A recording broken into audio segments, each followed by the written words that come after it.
Sarkin Kano na uku Usman Giji Masu Dan Warisi shi ya fara wannan aiki na gina ganuwa da kuma kofofin Kano. Ya samu nasarar kewaye Kano da ganuwa a tsawon shekaru 18, wanda tarihi ya nuna cewa a shekara ta 1300 ana da kofofi guda 6.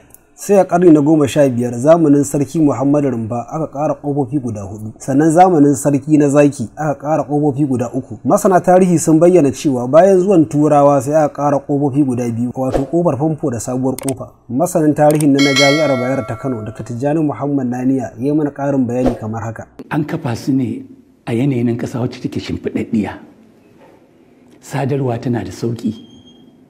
Saboda haka tunda sadarwa tana da sauƙi kuma an kafa su a yanki mai arzikin ruwa, mai arzikin noma, mai arzikin ma'adanai, to dole mutane za su so su zo wajen domin su ci albarkar wajen.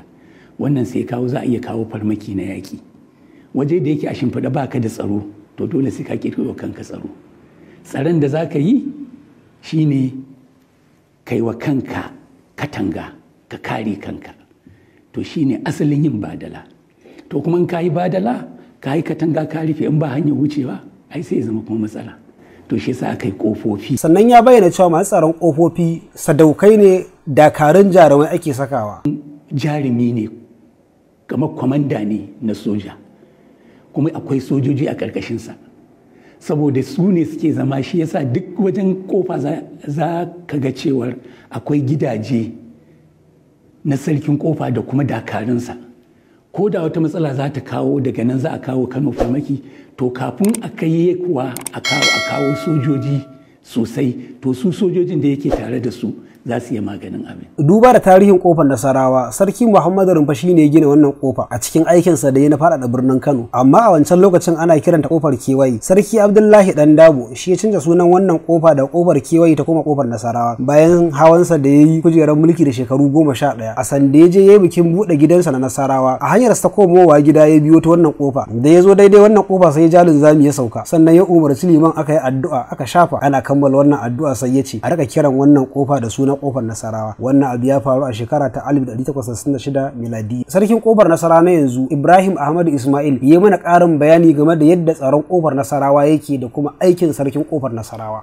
Idan lokaci ne saboda ka sarkin kofa, saboda kamar karfe 10 zuwa 10:30, saboda ka za a samu samari karfafa su ne wanda za su zo su ɗauki ɗaurin kofar nan su jingina shi. Don a lokacin nan ma lokacin kakana abin da na samu tarihi a wajen mahaifina su ne suke ainihin jan ƙyauren, saboda ka su zo su kawo shi inda zai zo isa kwaɗo.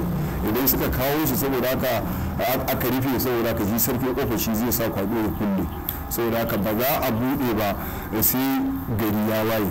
Kuma a wannan lokacin saboda haka ba za a bude kofar nan ba, shi sarkin kofar Nasarawa zai hawa idan gari ya waye sai sun haɗu da sarkin kofar da agogi, tambayi kofar da agogi ya gari lafiya, a gari lafiya, da agogi kuma ya masa gari lafiya, sannan ya dawo.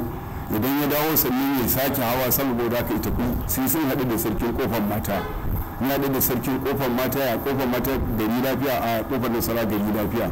Shi kuma kofar mata sai ya hau sai sun haɗu da sarkin kofar Wambai. Idan suka haɗu da sarkin kofar Wambai, ya kofar Wambai gari lafiya, a gari lafiya kofar mata. Shi kuma kofar Wambai sai ya tafi sai ya haɗu da mazugar. Ya mazugar ya gari yawa, a alhamdulillah gari lafiya lafiya lau. Shi kuma mazugar haka za su zaɓe. Saboda ka shi kuma nan kofar da abudu zai hau zai tafi zai samu sarkin kofar Na'isa ya gari, a gari alhamdulillah gari lafiya. Sannan shi kuma na isa sai hau sai tafi da ya samu gadon kaya ya gari lafiya. Gadon kaya shi kuma ya hau sai yana sai duka wuya saboda ka shi ma ya hau, saboda ka yi tafi sai ya haɗu da kabuga.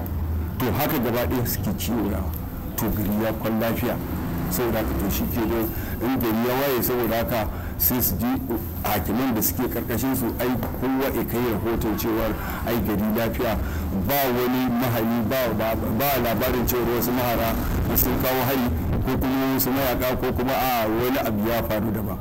Saboda haka idan kuma ka duba a lokacin nan ni da wani lokacin da mutanen ƙauye suke shigowa da abinci, saboda haka zogale ɗin, saboda haka za a shigo da shi kara, za a shigo da shi itacen da za a yi girki, haka za a shigo da shi ta kofa.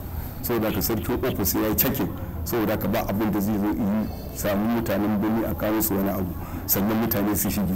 To da haka tsaron yake ba kamar yanzu ba. Yanzu da muka zama tsirara an rushe waɗannan ƙofofin saboda haka babu ƙyauren ƙofar babu kwaɗon ƙofa. Idan sarkin ƙofa ya waye gari ina cewar ya ga alamar cewar wasu mahara sun zo sun kawo wa Kano hari saboda haka shi sarkin ƙofa saboda haka shi zai tara jama'arsa ya tara jama'arsa saboda haka a zo a kawo ɗauki a rufe ƙofa. Idan aka rufe ƙofa saboda haka a tare su in an tare saboda haka shi sarkin ƙofa zai hau dokinsa saboda haka zai sami na gaba da shi saboda haka za a je a sanar da shi cewa to akwai mahara a ƙofa ta amma mutane suna can nasa saboda haka an tare su saboda haka shi kuma zai sanar sannan sai a faɗa wa sarki ya bada umarni saboda haka sarkin baka a sanar da su saboda haka da mayaka sarkin baka yi fito saboda haka da shi da maharbansa ya ba da umarni kowa ya ɗauki waje saboda haka nan wannan kofa da kuke gani din akwai wani zanko da ake nuna kiransu ɗan tsallaye to ta nan saboda haka damin saboda haka an rufe kofa saboda haka su mahara suna bayan kuna cikin gari saboda haka in ya kasance ma saboda haka makera su ma za su zo saboda haka nan saboda haka tafiyar da za a harba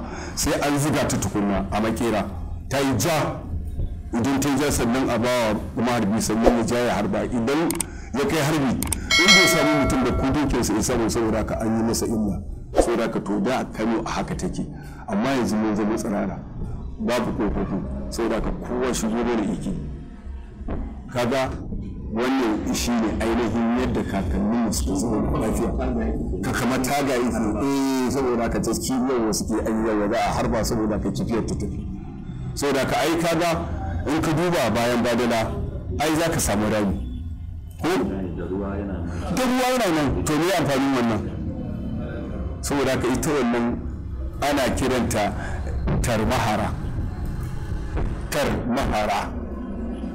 saboda ko mutum ya hau kan doki ya hau kan badala saboda ka kana ganin zai wa dokinsa kaini saboda ka yi shige wannan kududdufin saboda ka yi zo shige gari to saboda haka shi ne ake yi a bayan ganuwa ko kuma a gaban ganuwa. Ko menene bambancin masu unguwanni da sarakunan kofa? Ai dama kowane sarkin kofa a lokacin nan ai kaga ba masu unguwanni saboda haka da tura suka zo saboda haka to shi ne saboda haka saboda karɓar haraji saboda haka shi ne aka ga sarakunan kofa saboda haka su ake yi musu yawa saboda haka kai sarkin kofa sai ka ba da ɗanka sai a masa mai unguwa. Wannan kofa ta Nasarawa ta samu sabuntawa har sau biyu.